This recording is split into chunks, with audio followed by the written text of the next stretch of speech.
Des débris de verre, des restes d'objets calcinés, des bâtiments endommagés. C'est à quoi ressemble Beyrouth aujourd'hui.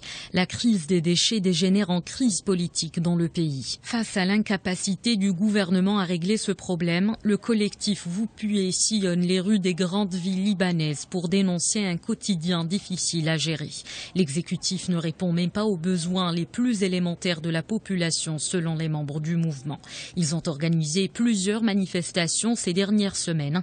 La police intervient par tous les moyens, coups de matraque, gaz lacrymogène et canons à eau. Dimanche dernier, 70 personnes ont été blessées. Selon le secrétaire général de la Croix-Rouge, 43 manifestants ont été hospitalisés pour suffocation ou fracture et 200 autres ont été pris en charge sur place. En quelques heures, les slogans portant sur la collecte des ordures se sont transformés.